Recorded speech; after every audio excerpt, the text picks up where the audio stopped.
Now, we did actually work together on one big issue. You reminded me with your nice picture, which was visa liberalization.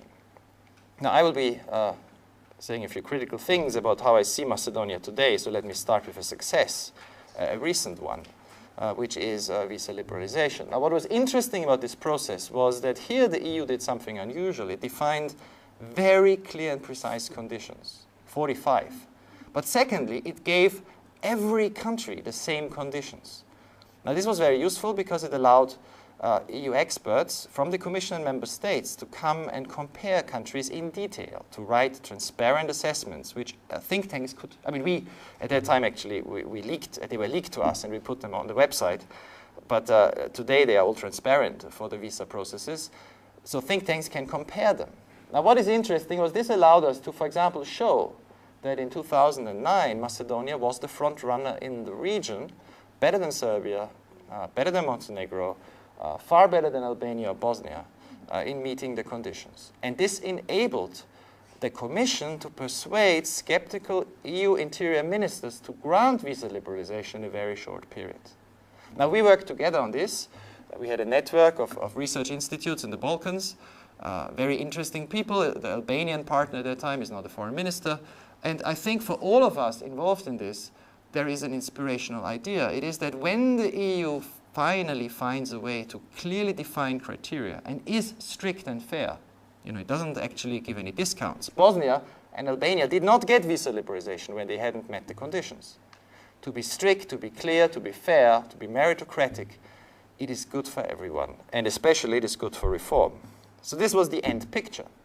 Now, to see Macedonians, Serbs, Montenegrins in 2009 celebrate that finally they had visa liberalization was a moment of real hope. We all thought now things will take off. We all know they did not. But at this short moment in the theme of the Balkans and Europe, Macedonia actually became a model. I went with this young man. He was then the deputy prime minister of Macedonia, former deputy prime minister, to Moldova, to see the prime minister of Moldova in 2010, right after Macedonia's visas were lifted, to explain to the Macedonian government, Moldovan government, sorry, you can do that too. At that time, Moldovans were very skeptical, but in 3 days we met everybody, all the ministers, the parliament, the media. We said, look, if Macedonia can do it, learn from them.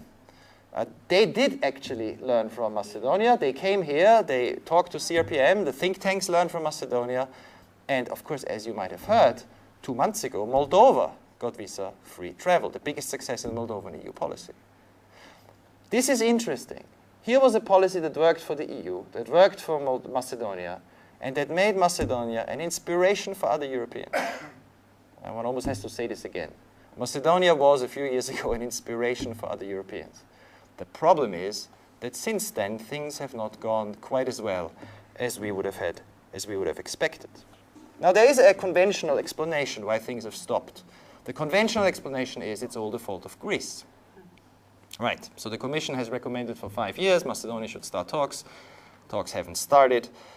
So rather like, the two persons waiting for Godot and he never arrives, the EU train and the EU process has never started. This is the dialogue from Waiting for Godot. You have Estragon, you have basically the two tramps. Estragon saying to Vladimir, let's go. Vladimir saying, we can't. Estragon saying, why not? And Vladimir saying, we're waiting for Godot. Godot being, in this case, the European Union. So the European Union isn't coming. There's very little we can do. Now let me try to sum up some of our findings that we've made in the last year as we travel around Macedonia and talk to a large number of people, from the prime minister to the mayors to very critical journalists, mayors in the west and in the east of the country, business people and others, about how the EU is seen today in Macedonia. And in order to do that, actually, let me transform a little and represent two personalities. One, Vladimir the Macedonian, and the other, Estragon. Now, Vladimir the Macedonian is now explaining his views, and I think you will recognize some of them. The EU is not fair to Macedonia. The EU has never been fair to Macedonia. All right, I've been voting VMRO for the last 3 years, or the last 3 elections. But I'm not a nationalist. What I see is that in 1991, when Macedonia emerged as an independent state, in 1991, the EU did not follow its own commission, the Badinter Commission, and recognize us. And since then, it's been the same story every time. For 25 years, the EU has been led around like a bear by the nose by the Greeks. Now, the real problem with the Greeks is that their personnel hasn't changed. So in 1991, it was Mr. Samaras who told us that Macedonia was an unviable state. Mr. Samaras then became the Minister of Culture. In 2008, he told the Greek media that, again, Macedonia is an unviable state, and now he's the Prime Minister. So what are we to do? There is very little we can do, and it's deeply unfair. But the European Union, instead of looking at itself and putting pressure on the Greeks, has decided to put pressure on us. It is creating a story that we're not a full democracy. Well, we are not a full democracy, but let's compare ourselves fairly to our neighbors. Are we truly worse than Montenegro, which still has the former communists in power and never had a change in government? Are we truly worse than Kosovo, which is run by the former UČK? You all know who's in power in Serbia, perhaps the EU has forgotten, but this is, of course, the former radical party, not to mention what we see in Turkey on the television screens. The way Mr. Erdogan, who is negotiating and who is an EU candidate and who has been opening chapters, is treating opposition, I think suggests that EU standards are not consistent. If we would have an election law here, like in Hungary, VMRO would get 80% of the Macedonian votes. Now, we've done what the EU has told us on inter-ethnic relations. In the Ohrid Agreement, it says this would be part of the Euro-Atlantic integration process, but it hasn't happened. Our economy is doing fine, at least as fine as we can do, without outside support. The World Bank praises us. We have a great business climate. The IMF says we are doing good things. Of course we are not rich, but how can we be rich without the money that the EU gives to Bulgaria and Greece? Now, we don't have far-right movements like the Golden Dawn in Greece or Jobbik in Hungary. And when it comes to the media, yes, we are not perfect, but who is? Is Italy perfect, which Freedom House considered only partially free? Now, what I see when I look at Europe is basically a union that is a bully. Now, I want to still join because I don't want to be bullied, but there's nothing that we can do. The EU cannot bully Turkey, but it bullies us. It tells us we are not meeting conditions, but these conditions are not the same for everyone. I'm no longer angry, but I'm sad. I just want to be treated like everybody else. Now, let me... No, this wasn't me. Let me now go to Estragon, who is a disappointed supporter of the whoever. He strongly believes in the EU and is a disappointed supporter of anybody who's been strongly in favor of the EU. Now, Estragon's view is, and he says to Vladimir, "Dear Vladimir, things are actually a lot worse than you make them out to be. I agree with you that the EU is unfair. But if the EU is a bully, if you're right, then why are we behaving so irrationally? I mean, if we are small and weak, why do we put our finger in the eyes of our neighbors? Is it really worthwhile to provoke the Greeks since 2006 by renaming every street and every highway and putting up statues of Alexander the Great everywhere? No, I don't mind putting up statues. I just ask whether it's a wise policy. Now, inter-ethnic relations, you're right, they are better than at the time of war. But I don't actually want to live in a country where there are two ethnic one-party states and stagnation is built into the political situation. It is a stagnation that kills us. You talk about the economy. Which other country in the Balkans has seen so little foreign direct investment, so consistently high or low employment rates? Now in the media, I don't care what the situation is in Turkey. I only care about Macedonia, and the situation is bad.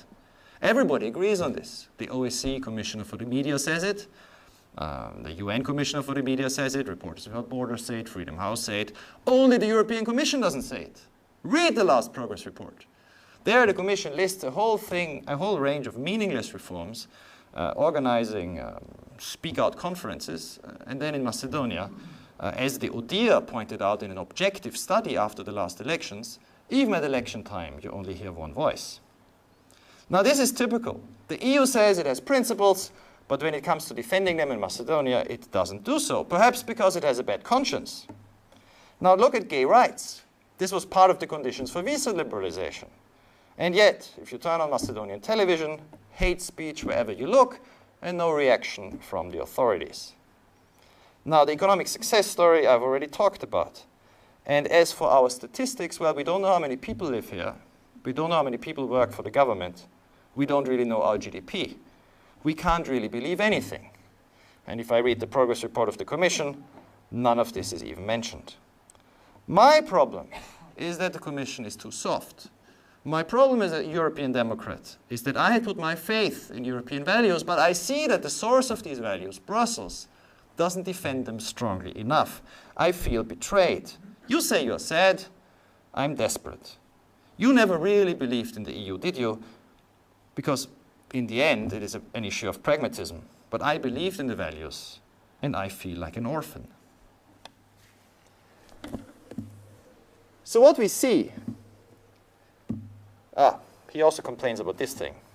Why do you put up a statue for people blowing up buildings? Terrorists. What is this going to say to the European Union or to your own citizens, that you have these as heroes in your central square? So here's the problem. In a way, you find both Vladimir and Estragon have some points. But what they have in common is that both of them believe that the EU process today has become arbitrary. It's no longer tied to clear standards.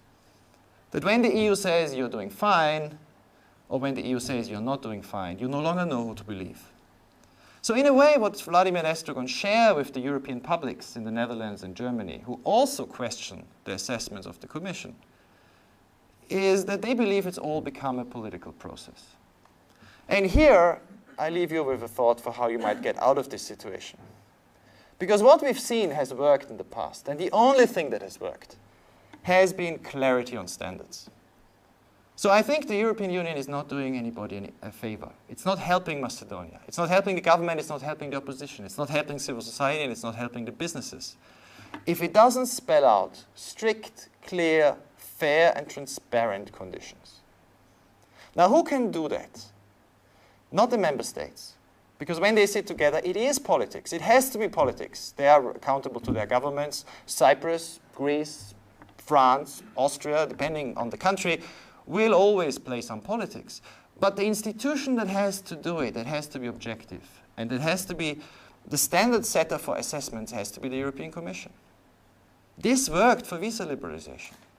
It can work again for other areas. And if it works, then civil society can mobilize around this. If we actually have European standards that are clearly defined for what is acceptable and what is unacceptable in the field of the media, what is acceptable and unacceptable in the field of gay rights, what is required to meet EU standards when it comes to procurement, or environment, or food safety, or public administration in the different institutions the EU acquis foresees a country has functioning according to EU standards. Once we have them clearly spelled out, you have a very different debate. So what I think we need to do, the think tanks in the region and the think tanks in Europe, is to take the current crisis of confidence, these dialogues I've been presenting, very seriously. Because these people, Estragon and Vladimir, are not just Macedonians. They could also be Turks or Bosnians. There are many people in Turkey who think exactly the same thing. Either the EU is always going to be unfair, or in fact the EU is not defending its standards strong enough because Turkey is too important. Either way you lose. You hear similar things today in Bosnia, and I think you will hear them very soon in Serbia as well. So this is not actually a Macedonian crisis. It is a crisis of a policy. And I think, unless it is changed quickly, we are running into a real risk that the flag that we have behind us and the vision that it stands for will soon become very unreal. Now, will governments in the region like this if the EU follows these ideas, if the Commission spells out the conditions clearly?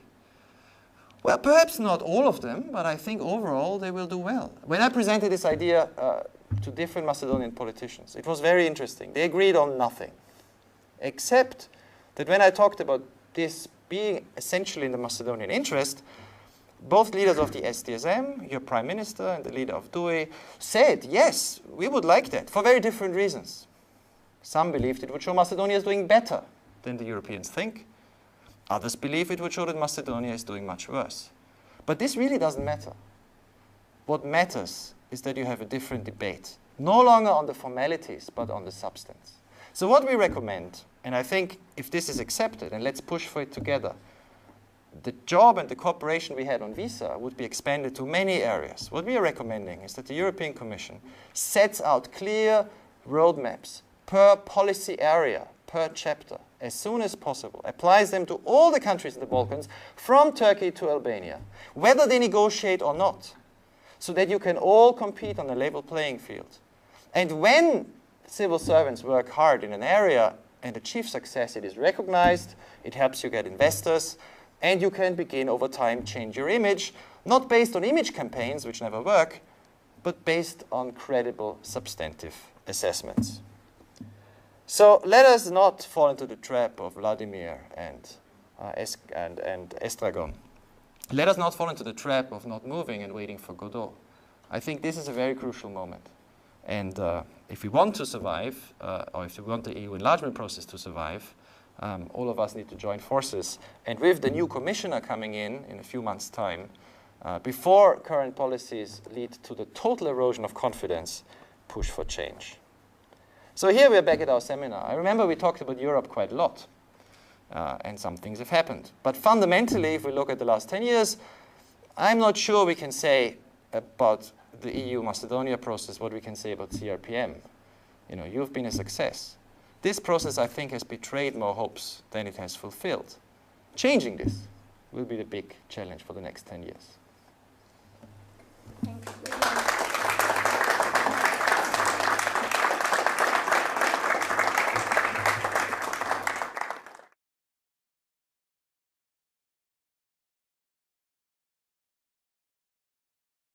Visa liberalization in a very short period.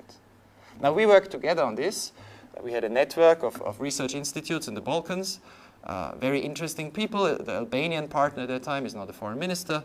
And I think for all of us involved in this, there is an inspirational idea. It is that when the EU finally finds a way to clearly define criteria and is strict and fair, you know, it doesn't actually give any discounts. Bosnia and Albania did not get visa liberalization when they hadn't met the conditions. To be strict, to be clear, to be fair, to be meritocratic, it is good for everyone, and especially it is good for reform. So this was the end picture. Now, to see Macedonians, Serbs, Montenegro, but in 3 days we met everybody, all the ministers, the parliament, the media. We said, look, if Macedonia can do it, learn from them. They did actually learn from Macedonia. They came here, they talked to CRPM, the think tanks learned from Macedonia, and of course, as you might have heard, 2 months ago, Moldova got visa-free travel, the biggest success in Moldovan EU policy. This is interesting. Here was a policy that worked for the EU, that worked for Macedonia, and that made Macedonia an inspiration for other Europeans. And one almost has to say this again. Macedonia was, a few years ago, an inspiration for other Europeans. The problem is that since then, things have, in 2009, celebrate that finally they had visa liberalization, was a moment of real hope. We all thought now things will take off. We all know they did not. But at this short moment, in the theme of the Balkans and Europe, Macedonia actually became a model. I went with this young man, he was then the Deputy Prime Minister of Macedonia, former Deputy Prime Minister, to Moldova, to see the Prime Minister of Moldova in 2010, right after Macedonia's visas were lifted, to explain to the Macedonian government, Moldovan government, sorry, you can do that too. At that time, Moldovans were very skeptical. It was very useful because it allowed EU experts from the Commission and member states to come and compare countries in detail, to write transparent assessments, which think tanks could, I mean, we, at that time actually, we leaked, they were leaked to us and we put them on the website. But today they are all transparent for the visa processes. So think tanks can compare them. Now what is interesting was this allowed us to, for example, show that in 2009, Macedonia was the front runner in the region, better than Serbia, better than Montenegro, far better than Albania or Bosnia, in meeting the conditions. And this enabled the Commission to persuade skeptical EU interior ministers to grant visa.